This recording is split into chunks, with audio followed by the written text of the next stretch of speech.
reka nongere mbashimire kuba mwitabye uyu mwanya, mwitabye Imana iradutumira. Ni nayo mpamvu ntangiye nyishyira imbere ya Yezu, niwe mwigisha, niwe nyagasani. Nta kintu na kimwe nshobora kubabwira ngo kibagirire akamaro atari we ngikesheje. Nta kintu na kimwe nshobora kubabwira ngo kibateze imbere atari we ubishatse. Mutumiye rero kuri mwebwe, mutumiye ngabe mu matwi yanyu, abe mu mitima yanyu, ndetse abe no mu bikorwa. Mu kanya gashize nari ndimo ntekereza kuri iyi nyigisho, ntekereza ibihe turimo. Inyigisho ndi bubahe yitwa twakire ubuhamya. Twakire ubuhamya, ubwo buri wese afite ubuhamya uko abutekereza n'icyo yashyira inyuma y'iryo jambo. Iyi nyigisho ntabwo iri bubahe ibisubizo kuri ibi byose maze kwibaza, ahubwo ndizera ko irabasha gutuma buri wese yongera gutekereza, akishyira imbere y'Imana ku giti cye, akishyira mu mbaraga z'Imana ku giti cye, maze nkamwifuriza ko Imana yamusura bakagenderana. Ngiki icyo na Pasika yagombye kutumarira, ni uko Imana yongera kutwambutsa, kuduha akaboko tugahura nayo. Nsigaye muri iyi minsi nibasiye inyoko muntu, kandi iyo nyoko muntu murabizi ni inyoko ibabara, ikabyemera ko yababaye, kandi iyo yababaye ibasha gusenga birambuye bisobanutse. Ariko ibisubizo bije akenshi abagumaho kuri uwo mwanya w'isengesho baba bakeya. Iyo nyoko muntu niyo izagusaba ikintu ishishikaye, ubwo ndavuga igisaba Imana cyangwa se igisaba na mugenzi wayo, ariko nyuma yaho yimaze kukibona, rimwe na rimwe uwo muntu uramutegereza ukamubura. Ese uyu munsi twiteguye kwibuka ibihe bikomeye twambukanyemo n'Imana? Ese uyu munsi twiteguye kwibuka ibyishimo twabanyemo n'Imana? Ese uyu munsi twiteguye gushyira imishinga yacu imbere y'Imana? Ufite Bibiliya ubwo araza gusoma cyangwa se azasome mu gitabo cyo gutegeka kwa kabiri, Deuteronome 6, ndahera ku murongo wa 4 ngere ku wa 9. Baragira bati: Isiraheli we, tega amatwi, uhoraho wenyine niwe Mana yawe. Ukunde uhoraho Imana yawe n'umutima wawe wose, n'ubuzima bwawe bwose, n'imbaraga zawe zose. Ujye uzirikana amabwiriza nguha uyu munsi. Ugire umwete wo kwigisha abana bawe, ujye uyavuga uri muhira n'igihe uri mu rugendo, uyavuga ugiye kuryama n'igihe ubyutse. Ujye uyambara ku kuboko no mu ruhanga kugira ngo utayibagirwa. Ngiyo porogaramu ng'amasezerano Imana irimo kugirana natwe. Ubwo byoroshye, ndumva umurokore warakubwira ko azakagendana, azahita afata Bibiliya, no kuvuga ko ari amasezerano azaba arimo kuyagendana. Imana imuhe icyubahiro, Yezu akuzwe. Umugatolika nge cyangwa se n'undi wese ufata ibintu byoroshye azahita avuga ati: ishapure yanjye nayikubise ku ntuza mu gatuza, amasezerano arimo kugendana nayo. Nyamara dutekereje ntago byoroshye, kuko amasezerano, burya ibintu byose biba byoroshye, ariko iyo bihindutse isezerano birakomera. Ni nayo mpamvu usanga umukobwa n'umuhungu babana bagendana ari inshuti bisanzwe, ariko iyo basezeranye ibyari ubucuti busanzwe bihinduka ibindi, bitangira kuzamo imbaraga cyangwa ibibazo. Ariko iyo bibaye isezerano nta mikino iba ikirimo. Aha rero ni amasezerano uhoraho agirana natwe. Ayo masezerano akaba ateye ku buryo bukurikira. Atangira agira ati: Isiraheli we, tega amatwi. Nimumbere nka wa musaza maze iminsi nsubiza, ariko nanone ntarangiza gusubiza, umbwira ko iyo wavuze Isirayeli atiyumvamo, kubera ko Isirayeli n'umunyarwanda ntacyo bipfana. Nimusoma mu ntangiro umutwe wa 48 n'uwa 49, ubwo muzafata akanya kuko ni namantuza maremare, na amagambo menshi, ariko icyo muzabasha kubonamo, muzabona umurage Yakobo aha abana be 12. Tuvuga abana be 12 harimo abuzukuru 2, ariko bose hamwe muri 48 49, abo bana uko ari 12 abaha umurage. Uwo murage abaha kuko ari abana 12, twibukiranye nk'abantu ko nta mwana usa n'undi, ni ukuvuga ngo buri mwana afite kamere ye, afite ibyiza bye, afite ukuri kwe, ariko wabateranya uko ari 12 bagahinduka Yakobo, bagahinduka Isiraheli. Nimureba no mu bimenyetso bigenda bikoreshwa muri Bibiliya kenshi 12 ikunda kugaruka n'intumwa zari 12, ari nayo kiliziya twubatseho uyu munsi, bisobanura yuko ira 12 ni ukuri kose, ni n'ukuri kose gushobora guhagararira Imana n'abantu. Ubwo rero Imana iduhamagara uyu munsi ikatubwira iti Isirayeli we tega amatwi, ni itorero ryayo irimo guhamagara. Twumva itorero, twe kumva Isirayeli. Niba uyu munsi warabatijwe, n'ubu uyu munsi wumva ko uri umwana w'Imana, kuko nta wundi ugomba kubikwita, ni wowe ubwawe ugomba kubimenya, ugakora iyo ntambwe yo kubiba no kubikorera, uyu munsi wumve ko Imana irimo kujyana nawe aya masezerano. Aya masezerano rero arakomeza agira ati uhoraho wenyine niwe Mana yacu. Ntongere nanjye nsome nsubiramo ibyo Uhoraho atubwira. Uhoraho wenyine niwe Mana yacu. Mu minsi ishize murabyibuka ko nagiye mbabwira nti bavandimwe inshuti mutekereze ku cyo twita ubutatu butagatifu. Icyo twita ubutatu bwera mu gitekereze, mwongere mu gitekereze. Twabishyize hasi kubera ko abenshi twabyumvishe, ariko abatarabyumvishe ndashaka kugaruka ku kantu kamwe. Iyo tuvuga ubutatu butagatifu ntago duhera kuri gatatu tujya kuri rimwe, ni ukuvuga tugahera ku Mana Data, ku Mana Mwana, ku Mana Roho cyangwa se Umwuka, noneho twangiza tugateranya tukabonamo Imana imwe. Oya, si uko nguko biri, nta nubwo bizigera biba gutyo, ahubwo duhera kuri rimwe tujya kuri gatatu. Ni Imana imwe ariyo Data wacu wa twese, ni Imana imwe ariyo kuri kwa twese, ni Imana imwe ariyo mbaraga za twese. Nuko tugomba kubifata. Iyo Data turayizi, tuzi icyo ari cyo, niyo muremyi, ni Imana nk'umuremyi.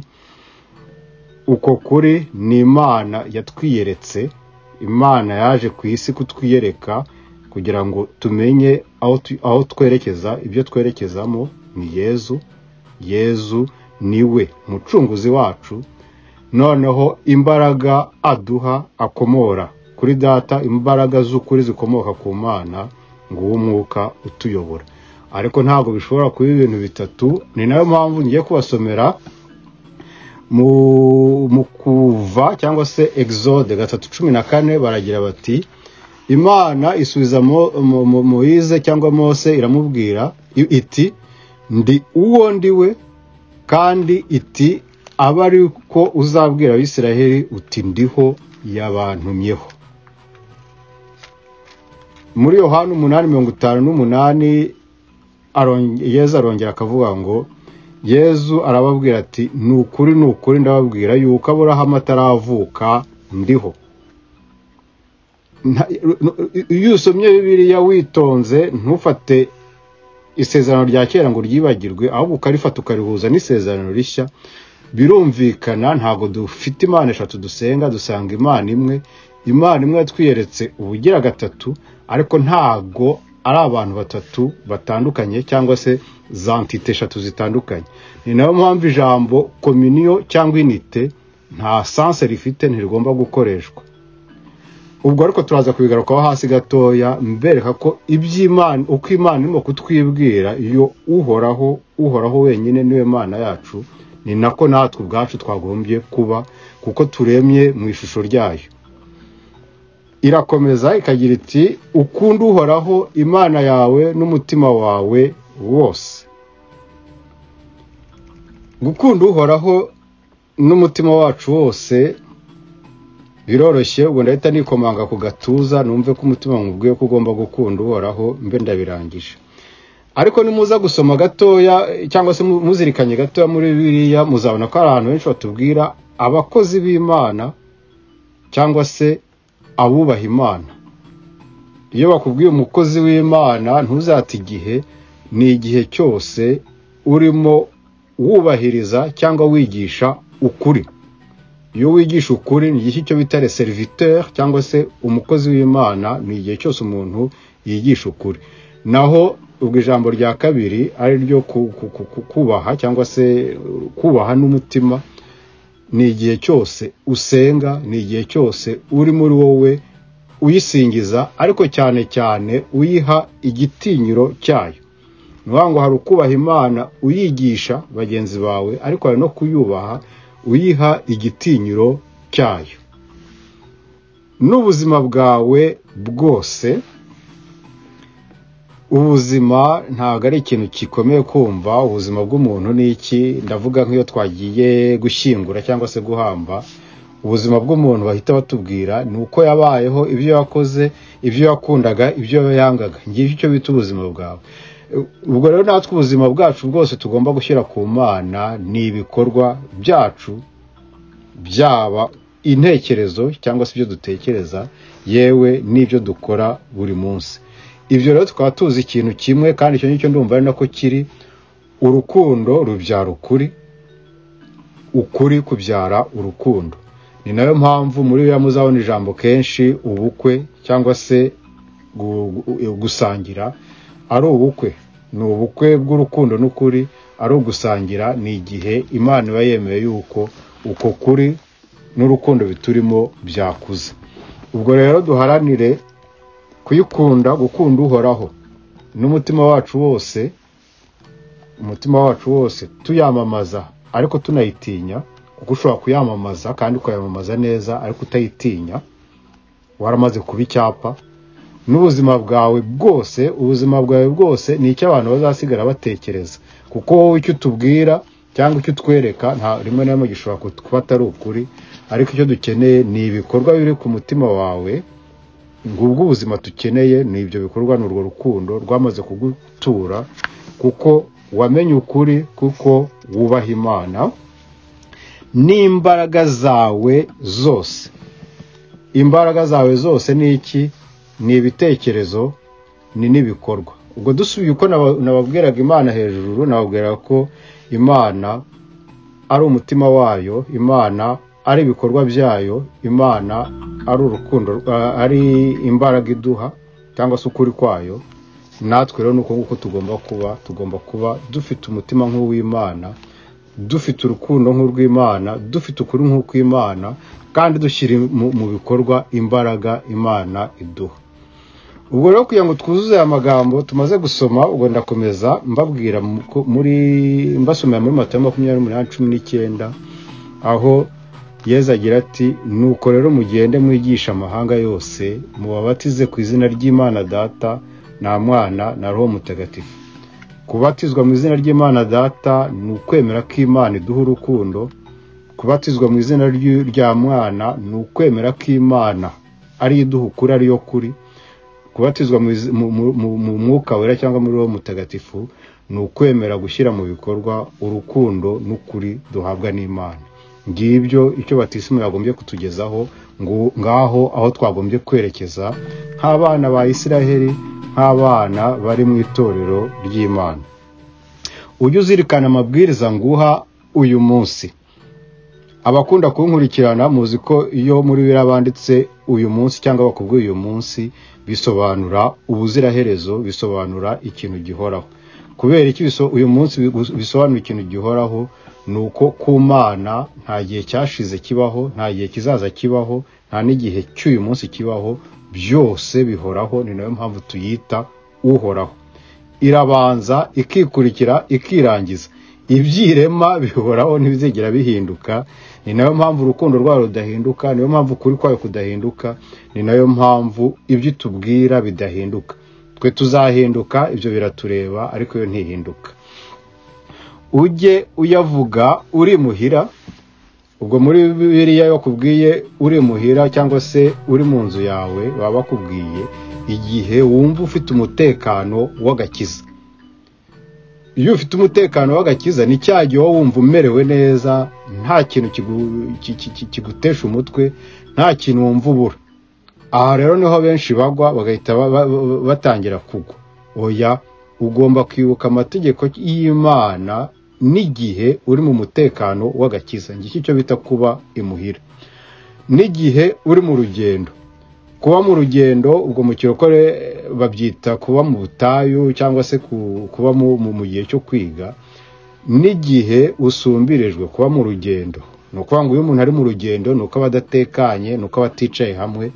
Icyo gihe nanone ni cya kimwe ayo mategeko y'Imana agombe akuba imbere. Uyavuge ugiye kuryama n'igihe ubyutse. Kuryama muri Bibiliya ni ikintu cyiza cyane, ni icyo bita ikiruhuko. Nuwangu igihe ugiye kuryama bijya gusa na bira byo hejuru, igihe utekanye, igihe ufite umutekano w'agakiza. Cyangwa se igihe ubyutse nanone ni byiza kurushaho. Kubera iki? Uko bivuga ko Imana ikwigije imbere mu ntera. Kuryama wari umutekano wawe w'agakiza, ariko noneho niba ubyutse nuko ikuzamuye no mu ntera. Waba uri mu mutekano w'agakiza, ayo mategeko ntugomba kwibagirwa, ntugomba gutera agati mu ryinyo. Yaba iguteje imbere mu ntera, ntabwo ugomba gutangira kuyirebera ku rutugu. Amategeko yayo akomeze yubahwe. Ujye uyambara ku kuboko no mu ruhanga kugira ngo utayibagirwa. Akaboko ubwo muri Bibiliya tuzabigarukaho kenshi. Icyambere kagaragaza imbaraga z'Imana, ariko nabona akaboko kakagaragaza, ubwo nuko babone ari akacu, kagaragaza imbaraga cyangwa icyizere dufite mu Mana. Ubwo rero amategeko y'Imana agomba kugaragara mu cyizere dufite, agomba kugaragara mu mbaraga dufite duhabwa n'Imana, akagaragara nk'ukuri dukoresha ibyo tubamo byose. Nguko kwambara amategeko y'Imana ku kaboko. Icya kabiri, mu ruhanga.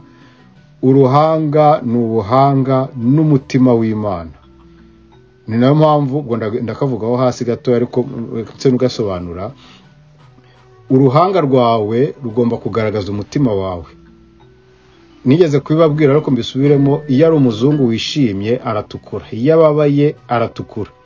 Kandi natwe iyo twishimye ubona yuko umuntu akeye, iyo umuntu ababaye ubona ko yahindutse urukara nkanjye. Ibyo ni ukuvuga ko rero uruhanga rwacu rugomba kugaragaza amategeko y'Imana. Kugaragaza amategeko y'Imana nta kundi ni ukugaragaza urukundo rw'Imana. Ukwemera ibikorwa byacu bikomeze biturange aho turi hose, nguko ucyo bita gutanga ubuhamya. Iyo dusomye Zaburi ya 80 umurongo wa 20 iragira, Uhoraho mugaba w'ingabo, tuzahure ubengeranishe uruhanga rwawe maze dukire. Kubona uruhanga rw'Imana ni ukubona urukundo rw'Imana. Kubona uruhanga rubengerana rw'Imana ni ukubona urukundo n'ukuri uhawe n'Imana. Ubonye uruhanga rw'Imana nta cyamubuza gukira. Aha rero batangiye batubwira muri Zaburi, batubwira ngo Uhoraho mugaba w'ingabo. Ndagira ngo aka kantu mukandike gasigare mu mutwe wanyu, ni ibisigaye byose mwabyibagirwa. Umugaba w'ingabo ni umugaba wa kiliziya, ni umugaba w'itorero. Mwibuke ko itorero ari iryande, ni irya Yezu, nta wundi nyiri itorero. Umugaba waryo ninde? Ni Yezu. Ubwo rero bakubwiye ingabo, ubwo nidusoma mu ntangiriro 2:1, iyi verse muzayisome mwitonze, muyisome mu ndimi zitandukanye no mu Bibiliya zitandukanye, ariko ubona yuko bakubwira ngo Uhoraho arangije kurema ingabo. muri Bibiliya y'Ikinyarwanda ubwo naje kureba ari y'abarokore ari y'abagatolika ziri kuri internet niyo nkoresha y'urupapuro ntabwo bisobanutse neza, ariko nimwiza gusoma muri Bibiliya y'Igifaransa iyo ariyo yose bahita bakubwira ngo Imana imaze kurema ingabo zayo. Ingabo zikoreshwa muri Bibiliya nta kindi ni mu minsi y'iremwa 1, 2 kugera ku wa 6 kugera ku wa 7.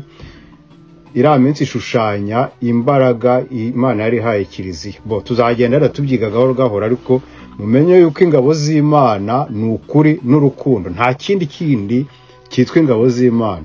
Uyu munsi rero uzawumva wicaye mu kuri no mu rukundo, uwo munsi ujye uvuga ko wicaye mu ngabo z'Imana, ariko igihe uzaba warivuyemo uzaba wicaye mu banzi b'Imana. Nayo mpamvu abarwanya Imana bitwa abanzi, abayikorera cyangwa bari mu mbaraga zayo bakitwa ingabo zayo. Ariko ubwo wenda nitureba nanone ku minsi n'andi magambo bijyana tuzabibona neza ko iyo muri Bibiliya batubwiye umugaba w'ingabo tujye twumva ko ari umugaba w'abahagaze mu kuri n'urukundo. Abo ngabo ni umugaba wa kiliziya. Umugaba wa kiliziya nta wundi ni Yezu Kristo, niwe mutwe w'itorero. Aha rero nanone ubwo kubera ko nababwiye ko turimo kuvuga ubuhamya tukavuga amategeko, aya mategeko ari nayo Bibiliya yita ubuhamya cyangwa ibihamya. Iyo dusomye muri Exode 43 batubwira ngo ushyire isanduku y'ibihamya uyikingishirize wa mwenda. Isanduku yavugwaga ni Arche de l'Alliance cyangwa se Tabernacle. Mimbere nta kindi kintu cyari kirimo uretse amabuye yariho amategeko y'Imana. Amategeko y'Imana nicyo bita ibihamya, ni naryo jambo bita ubuhamya muri Bibiliya. Ni nayo mpamvu Yezu Pilato amubajije ngo urinde, uri umwami w'Abayahudi, yamusubije yaramubwiye ngo niwo byivugiye. Yongeye kumubaza bwa kabiri yaramubwiye ngo naje guhamya ukuri. Rira jambo guhamya ukuri ni ukuvuga ko yaje kuba amategeko cyangwa se yaje kwerekana amategeko y'Imana. Ubwo rero muri Bibiliya ijambo riba rivuga icyo turimo kureba, ubundi rikavuga kiliziya, ariko iyo rangije rivuga Imana. Ni ukuvuga rero ko amategeko y'Imana nibyo tugomba gukurikiza nk'uko tubibona, nk'uko tubisoma. Icyo ni icya mbere. Icya kabiri, amategeko y'Imana ni ibigomba kugenga kiliziya byose, ni ukuvuga Bibiliya, ariko amategeko y'Imana ni Imana ubwayo. Ubwo rero kutubaha amategeko y'Imana ni ko tubaha Bibiliya, kutubaha Bibiliya ni no kutubaha Imana, no kutubaha itorero ryayo. Nuko rero nagira ngo twe gutinda, ariko mbabwiye nti amategeko y'Imana nibwo buzima bw'umukristo. Amategeko y'Imana ni ijambo ry'Imana. Amategeko y'Imana ni Yezu bwe. Hahirwa rero abayakomeraho, abo bayakomeyeho nibo bahamya, nibo bitwa abahamya ba Kristo. Kandi abahamya ba Kristo banyura mu bikomeye, kubera ko ukuri ntikujya gukundwa. Kubera iki? Kubera ko ukuri kugorwa kwemerwa cyangwa kwigishwa. Ubwo rero dukomeze tuba abahamya aho rukomeye naho rworoshye, ariko tumenye yuko si twe twitsindishiriza. Nyiri kiliziya arahari, nyiri itorero arahari, kandi azakomeza atugenda imbere. Uhoraho ineza yawe iduhoreho, nuko amiringiro yacu ari muri wowe.